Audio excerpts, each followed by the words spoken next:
क्या हो गया बदनाम? मैडम सर, कल धर्मपाल ने करिश्मा सिंह को धोखे से दवाई पिला दी थी ताकि करिश्मा सिंह आज कुश्ती लड़ ना पाए। प्लीज मैडम कुछ कीजिए आप। ठीक है, अच्छा किया तुमने बता दिया। तुम जाओ, हम कुछ करते हैं। जी मैडम। जाओ जाओ।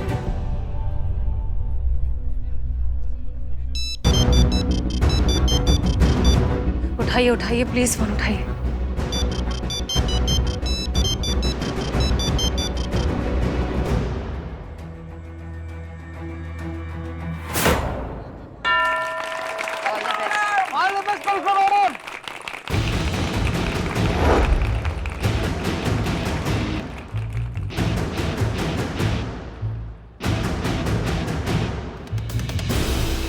Fair fight, no fouls. हाथ मिलाइए।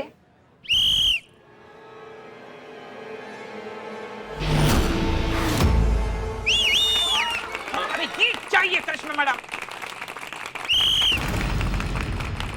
तो शुरू हो गया है कुश्ती का पहला राउंड अमरीक और करिश्मा सिंह के बीच। करिश्मा सिंह अपनी नजरें गड़ाए अमरीक की एक एक मूवमेंट को बड़े ध्यान से देख रही है। आप देख सकते हैं।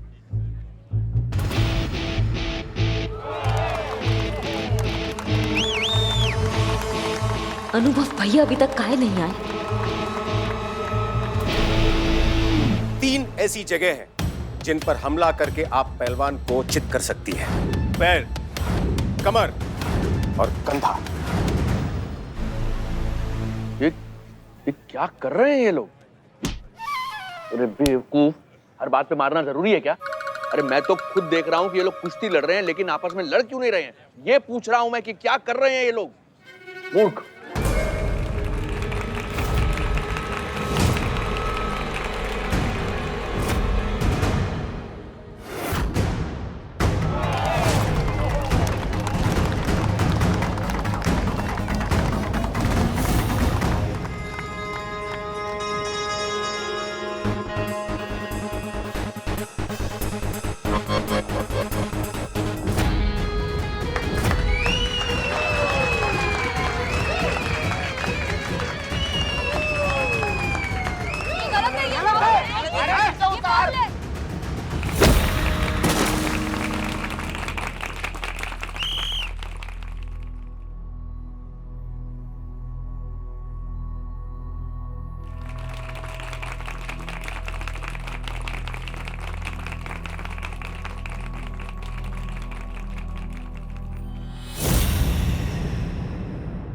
आइए मैडम। सुनो। करिश्मा सिंह, हमारी बात सुनिए। डीएसपी सर पता नहीं कहाँ रह गए हैं। अब भी अच्छा मौका है, आप पीछे हट जाइए। ये आपको घायल करना चाहता है। नहीं, हमने उठकर गिरना नहीं सीखा है, हमने गिरकर उठना सीखा है। अब तो हम आगे बढ़ेंगे चाहे कुछ भी हो जाए। अब तो या तो आर होगा या फिर पार होगा। All the best Karishma Singh. Karishma madam, all the best madam.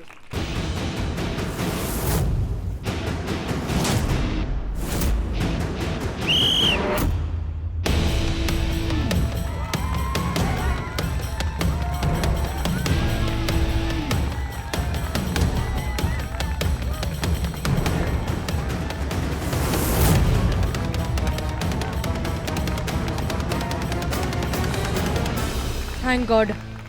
जय हिंद सर। जय हिंद, जय हिंद।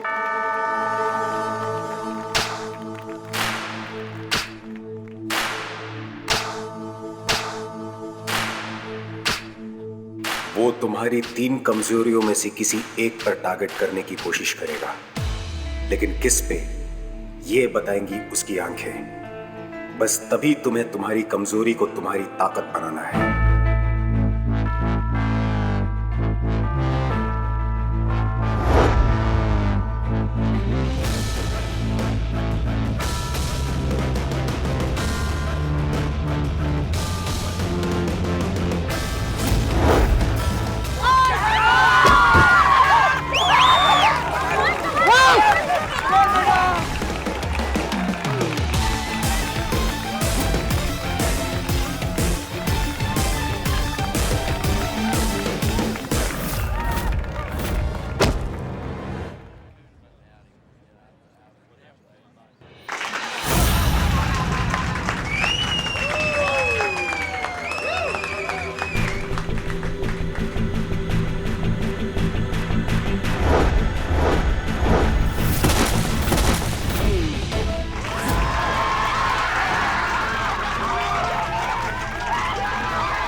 गुड जॉब करिश्मा सिंह। पानी लो। क्या कर रहा तू? चिंता मत करो भाई, इस राउंड में इसको हरा कर छोड़ूंगा। बहुत बढ़िया करिश्मा सिंह, लेकिन अब इसे हराना इतना आसान नहीं है। आपका कोई भी पैंतरा, आपकी कोई भी तकनीक अब काम नहीं आने वाली। अब काम आएगा तो सिर्फ आपका जोश और आपका जुनून। याद करो वो वक्त जब आप सबके फैसले के विरुद्ध जाकर पुलिस में भर्ती होने का निर्णय लिया था। याद करो उस शपथ को जो आपने पुलिस में भर्ती होते वक्त ली थी। याद करो उस संघर्ष को जो आप इतने सालों से करती आ रही हैं। और बता दो सबको कि करिश्मा सिंह कौन है। जाओ। तो अब शुरू होता है थर्ड यानी कि आखिरी राउंड, जो कि डिसाइड करेगा इस अखाड़े का भविष्य। क्या दीप्ति चौधरी का सपना पूरा होगा या फिर आज के आज इसी अखाड़े में टूट जाएगा? देखते रहिए हमारे साथ।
नहीं है हम।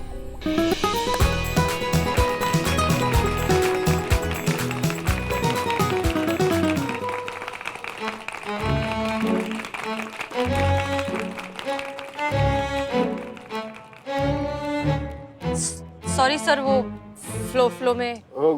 कोई बात नहीं, कोई बात नहीं। करिश्मा सिंह, बहुत बढ़िया, बहुत बढ़िया। करिश्मा जी, आपको बहुत बहुत बधाई। क्या हुआ? बेकार की बहस कर रहे हो तुम हमारे साथ। जो काम तुम्हारी बहन ने कुछ दिन में कर दिखाया, तुम परसों में ना कर सके। ऐसे चलाओगे खड़ा? इधर आओ, आओ। मैडम सर, हम आपसे क्षमा मांगते हैं। हमें इस बात की बेहद शर्मिंदगी है कि हमने आकाश के गलत काम में उसका साथ दिया। हमें शर्मिंदगी है इस बात की कि हमने भी वही सोचा जो सारी दुनिया सोचती है कि एक औरत का काम सिर्फ चूल्हा चौका करना है, घर की चार दीवारी में कैद रह के अपने संसार को चलाना है। नहीं, आज आपने हमारी सिर्फ आंखें ही नहीं खोली है, बल्कि हमारे दिमाग को भी नई रोशनी दी है। एक लड़की को पूरा पूरा हक है अपने पिता के सपनों को पूरा करने का। माँ बाप की विरासत पे बेटी का भी उतना हक है जितना बेटे का होता है। जी बिल्कुल, बेटा और बेटी समान होते हैं, सम्मान में भी और संपत्ति में भी। दोनों का बराबरी का हक है।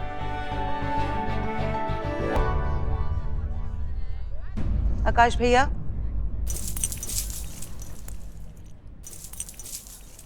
ये अखाड़ा आप ही संभालिए। मैं तो अपने ससुराल में ही बहुत खुश हूँ।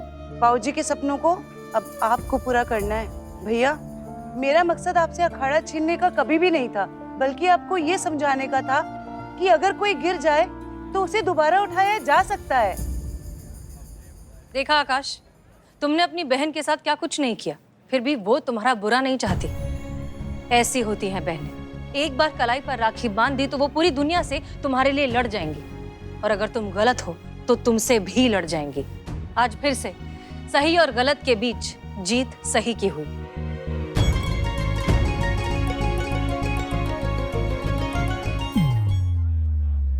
मैडम सर, आपकी और आपकी पूरी टीम ने हमारे बाबूजी के सपने को पूरा करने के लिए जो हमारा साथ दिया है, उसके लिए आप सभी का बहुत बहुत धन्यवाद।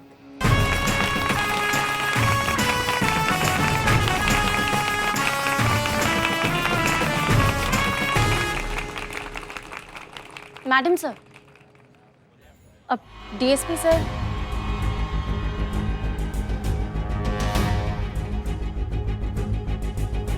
वो रहे। सर, अनुप्रिया, आप ठीक है ना? हाँ हाँ, मैं बिल्कुल ठीक हूँ। मुझे क्या हुआ है? Are you sure? या आई एम श्योर। वैसे हसीना मलिक, हमने आपको वचन दिया था ना कि प्रतियोगिता के बाद यहाँ सिर्फ एक ही नाम गूंजेगा, करिश्मा सिंह का। सच में सर, आज आपने जो कुछ भी किया है उससे आपने हमारा दिल जीत लिया।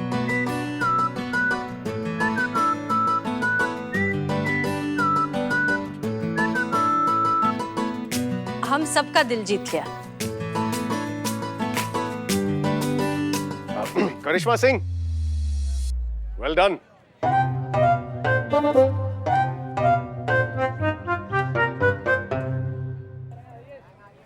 कितनी बार बताए पुष्पा जी नहीं है, अपने किसी रिश्तेदार की शादी में गई हुई है वो। क्या टोपा हो क्या? हम काय पैसे दे उनके गोलगप्पा के? हमने खाए गोलगप्पा? तुमने हमसे पूछा गोलगप्पा देने से पहले जो हम पैसे दे? सुनो, हमारा दिमाग ना तपा हुआ है, बता रहे हैं। फोन थोड़ी देर और ऑन रहेगा ना तो फोन के अंदर से घुस के कंटाप मारेंगे, समझ गए? रखो तुम। एक तो मैडम सर का नया ऑर्डर आया है कि काउंसलिंग भी हम ही संभालेंगे, हमको और कोई काम नहीं। आप और काउंसलिंग? जी ना लीजिए, बताइए, जिसके मार के डर से खुद दूसरा लोग काउंसलिंग लेने जाता है, अब वह काउंसलिंग करेगा। बहुत डेंजर वाला चीज है मैडम। पर काउंसलिंग लिए तो दिमाग चाहिए होता है ना। संतु जी, क्या बोली? नहीं, मेरा मतलब है कि ठंडा दिमाग चाहिए होता है ना, पेशेंस वाला काम है। और आप इतनी गर्म दिमाग वाली है, हाई टेम्पर्ड वाली है, तो काउंसलिंग वाला जॉब बहुत मुश्किल होता होगा ना। तो मैं ऐसे आ रही थी। सब बकवास है ये, बता रहे हैं हम तुमको। कान के नीचे 2 कंटाप पड़ते हैं ना तो अपने आप सारे सुर बदल जाते हैं।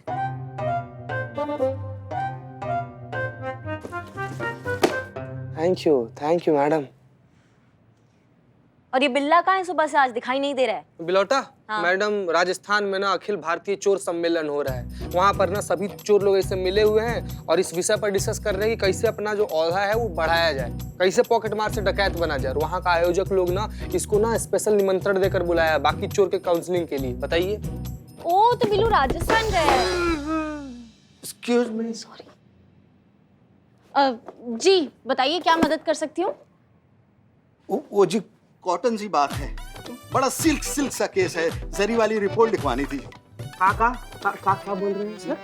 साड़ियों की दुकान है इनकी, 10 साल से साड़ियाँ बेच रहे हैं।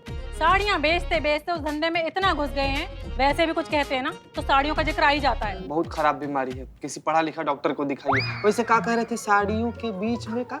जी पूछ रहे हैं, रिपोर्ट लिखवानी है, कहाँ लिखवाएं? देखिए, वो हमारी एसआई मैडम है, रिपोर्ट ना वही लिखेंगी। आई हाँ, आई आप इस तरफ आइए। सॉरी। कोई बात नहीं, इट्स ओके। आइए।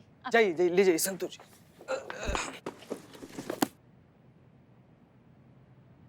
मैडम रिपोर्ट लिखवानी है, बैठ जाएं। बैठिए, बताइए क्या तकलीफ है, बताइए। मेरा नाम नुपुर है और ये मेरे पति सुधीर। गोटेदार नमस्कार मैडम जी। का? मैडम क्या है ना, इनका एक साड़ी का दुकान है और पिछले 10 साल से इन्हें लगातार साड़ी बेच रहे हैं। तो नॉर्मल आम बातचीत के दौरान भी ना साड़ियों का जिक्र अपने आप चला आता है इनकी जुबान में। तुम बहुत जानते हो इनके बारे में, तुम्हारे रिश्तेदार हैं? नहीं मैडम, इनकी पत्नी हमको बता रही थी, सारा बात वही बताई। तो उनको बताने दीजिए, आप तकलीफ मत कीजिए, आप अपना तकलीफ बताइए। ये समझ सकते हैं, ये बहुत बड़ी तकलीफ लग भी रहे हैं। आप ना हमें साफ शब्दों में बताइए कि क्या चक्कर चल रहा है आपका।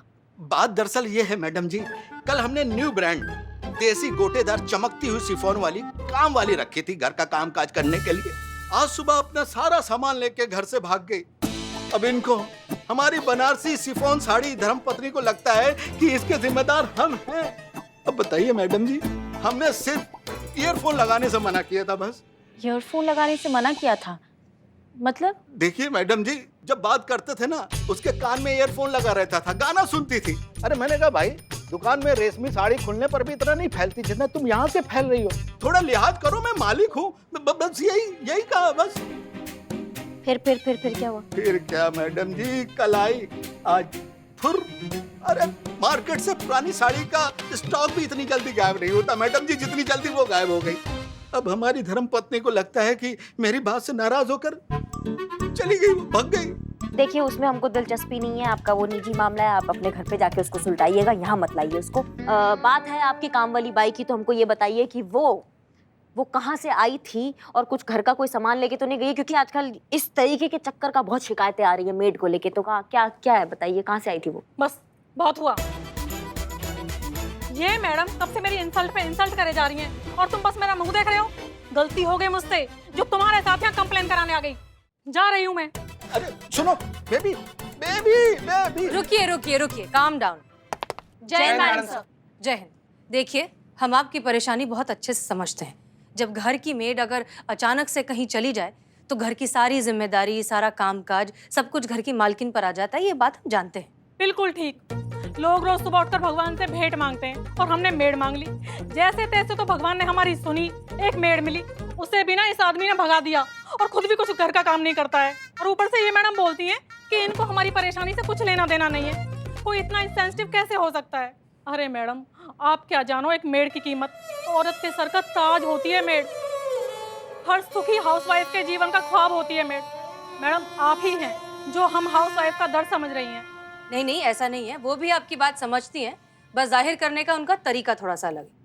ये सब छोड़िए, एक बात बताइए, आपकी बाई आरती मेड एजेंसी के थ्रू आई थी? जी वहीं से हायर किया था, आरती मेड एजेंसी। पिछले कई दिनों से इस आरती मेड एजेंसी से बहुत सी शिकायतें आ रही हैं। ये लोगों को मेड देने का कमिटमेंट करते हैं, कमिटमेंट के बदले अच्छी खासी रकम सिक्योरिटी डिपॉजिट के नाम पर उनसे ले लेते हैं। उसके बाद मेड आती भी है, 2 दिन तक काम करती है और फिर घर का सारा सामान लेकर गायब हो जाती है। फिर ना तो ये मेड मिलती है और ना ही ये एजेंसी।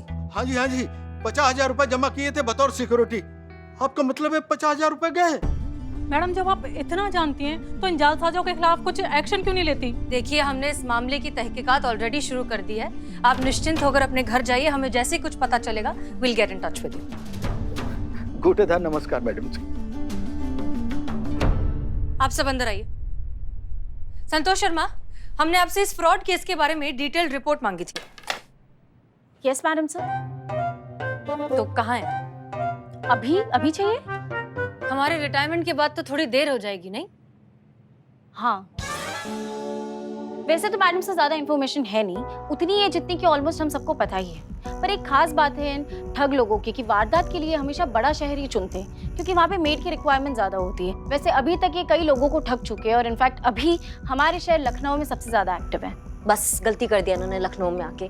अब एक एक को मार लगाएंगे हम, जुलूस निकालेंगे गाजे बाजे के साथ, किसी को नहीं छोड़ेंगे हम। जहाँ तक हमें खबर मिली है ये बहुत ही बड़ा स्कैम है और उसमें कई सारे लोग शामिल हैं। इसलिए हमें जो कुछ भी करना होगा बहुत सोच समझकर, तैयारी के साथ और कानून के दायरे में रहकर करना होगा। संतोष शर्मा, क्या लगता है आपको कि इस फ्रॉड के अगेंस्ट टोटल कितनी कंप्लेंट्स हो चुकी होंगी अब तक? 60 to 70?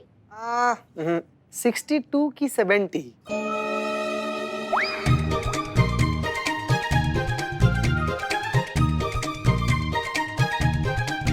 सॉरी। कम से कम ये अच्छी बात है कि इस बार हमारे पास ऑफिशियल कंप्लेंट है इस केस में, वरना ज्यादातर मामले जो यहाँ पर आते हैं वो हमें अनऑफिशियली सुलझाने पड़ते हैं। क्या लगता है आपको टीम, एनी सजेशन कि इस चीटर को कैसे पकड़ा जाए? सॉरी मैडम सर, लेकिन अब तक आपने पूछा नहीं था ना सजेशन के लिए, तो मैंने सोचा नहीं। अब आप पूछ ही रहे हो तो फिर मैं सोच के बताती हूँ। ये मासूमियत। ए भग, उठाकर बाहर फेंकेंगे तुमको थाने से अगर ये उफ ये मासूमियत का रट्टा लगाए तो आज के बाद तुम्हें मासूमियत और जड़ बुद्धि में फर्क समझ में नहीं आता है? हाँ, उफ ये मासूमियत। हमारा सजेशन ये है कि गाड़ी निकालते हैं, जाते हैं, हड्डियां तोड़ते हैं, चिल्लम चिल्ली करते हैं, किसी ना किसी की चीख में सच निकल जाएगा। एक बार एक इंसान हमारे हाथ आ जाए फिर मसला ही खत्म ना, सारा रैकेट अंदर हो जाएगा। हम जानते थे कि आप ऐसा ही कुछ सुझाव देंगे, लेकिन अफसोस हमें नहीं लगता कि ऐसा कुछ हो सकता है क्योंकि अभी तक हमारे हाथ में कुछ भी नहीं है। फिलहाल हम इस केस के बारे में कुछ नहीं जानते। हम नहीं जानते कि इस रैकेट के पीछे असलियत में कौन है। सबसे पहले हमें बनाना होगा एक पुख्ता केस, जिसके लिए हमें चाहिए ठोस सबूत। इसलिए करिश्मा सिंह, आपका ऑप्शन तो नहीं हो पाएगा। हमें भी बहुत अच्छे से पता था मैडम सर कि हम जो आपको राय देंगे ना वो आप बिल्कुल नहीं मानेंगी, क्योंकि आज तक नहीं मानी तो आज कैसे मान लेती। खैर, हमने बोल के अपना काम कर दिया, आप अपना काम स्टार्ट कर सकती हैं, हम अपना ड्यूटी पर लग सकते हैं। वैसे मैडम सर, हमारे दिमाग में भी एक ठो आइडिया फूटा है, अगर आपको बुरा ना लगे तो हम छोड़े। हाँ हाँ बोलो।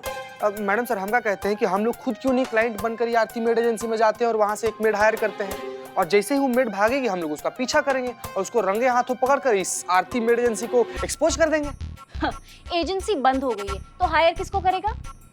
मैडम सर, क्या है ना कि थोड़ा सा छानबीन हम किए हैं और हमको पता चला है ना कि जैसा आरती मेड एजेंसी था ना, ठीक वैसा ही एक दूसरा made agency Satya made agency खुला है शहर में, और इसके खिलाफ भी ना बहुत सारा फ्रॉड का केस आ रहा है। तो मैडम हम कह रहे हैं कि हाथ पर हाथ धर के बैठे रहने से बेहतर है कि कुछ करे क्यों ना। हाँ, हो सकता है कि इसी के जरिए आरती मेड एजेंसी के खिलाफ कोई सबूत हमारे हाथ लग जाए और वो हमारे लिए फायदेमंद हो जाए। तुम सही कह रहे हो चीता Chaturvedi, good job. Thank you very much madam sir, thank you. Santosh Sharma, Yes, madam, sir. Satya made Aarti made agency के फंक्शनिंग के बारे में पता लगाइए। देखिए कि सत्या मेड एजेंसी से इसके क्या तालमेल है, किस तरह से ये लोग सिमिलर हैं। हो सकता है कि ये दोनों एजेंसी एक ही रैकेट का हिस्सा हो सकता है, इसे चलाने वाले लोग भी सेम हो, पता लगाइए। Yes madam. चीता चतुर्वेदी, सत्या मेड एजेंसी और आरती मेड एजेंसी, इन दोनों में से जिसने भी बाइयां हायर की है उन सब से जाकर बात करिए, हो सकता है उनसे कोई इन्फॉर्मेशन मिल जाए। जी मैडम सर।